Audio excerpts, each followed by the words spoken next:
What's poppin' YouTube, Gashu here, and today at the Pokemon World Championships, brand new information was announced for Sword and Shield, so once again, it's up to me to go over it. There wasn't really anything too exciting, there weren't any new Pokemon, Impidimp ones officially revealed, but what we did get was still exciting. The first thing we got was that Galarian Weezing has an ability called Neutralizing Gas. And what it does is it neutralizes the abilities of all the Pokemon in the field, which is incredibly broken because if there's a Pokemon like Shedinja, for example, that relies on an ability to be powerful, Galarian Weezing can say no to that ability and the Pokemon is suddenly weaker. And it's also super useful in double battles because there are Pokemon like Slaking, Regigigas, and Archeops who would be really powerful but their abilities make them suck. But if Galarian Weezing is with them, he neutralizes their ability and they can actually be used. In addition, Corviknight has a hidden ability called Mirror Armor.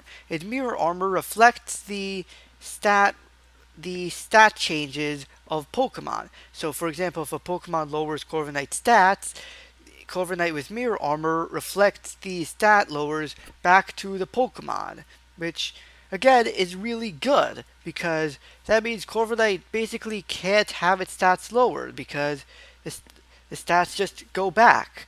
And it's similar to Magic Bounce, which reflects status conditions, but for Mirror Armor, it's specifically for stat boosts. The third thing in the trailer was the reveal of two new items, Rube Service and Eject Pack. Rube Service lowers the Pokemon's speed during Trick Room, which is, again, absolutely broken, because Trick Room makes it so that Pokemon who are normally slower move first, but with Rube Service that may not be the case. Because if your speed is lower during Trick Room, then if you're normally faster, it could be that you have enough speed to move first at Trick Room. There's also an item called the Eject Pack, which switches out your Pokemon when your Pokemon stats are lowered, which is wonderful because that means that you won't have to worry about using the Pokemon with lowered stats. You can just switch out to another team member.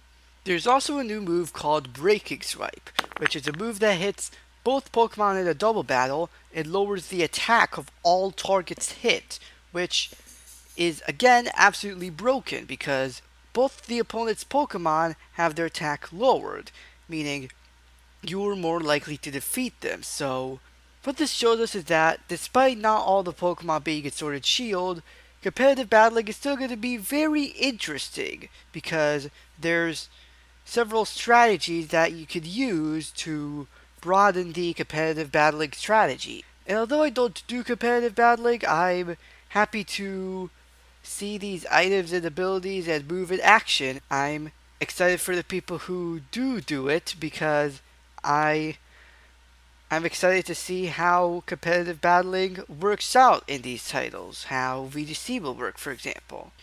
The final thing announced in the Sword and Shield trailer is a bit more on how max moves work.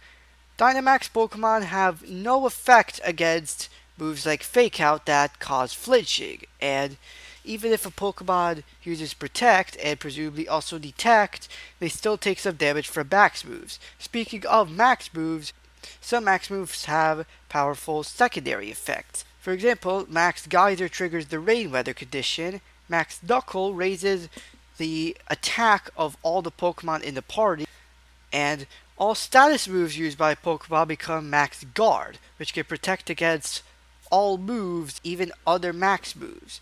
And in addition to this, while you do need the Dynamax Band to Dynamax Pokemon, they don't need to hold an item, which is different from Mega Evolution and Z moves, because with Mega Evolution you had to hold a Mega Stone, and with Z moves you had to hold Z Crystals. But with Dynamax, your Pokemon are allowed to hold other items while Dynamaxing, which allows for many interesting strategies involving Dynamax, just like Mega Rayquaza, the only Pokemon who can Mega Evolve and still hold items. So anyway, that's all that there was in the trailer. Again, it's kind of disappointing we didn't get any new Pokemon, but hey, there's always next time. And you already know I'm going to be covering any new Sword and Shield information that comes out. Thank you guys so much for watching, and if you enjoyed the video, be sure to smash that like button, ding the bell so you never miss a single alert, and subscribe to my channel. And without further ado, catch you out.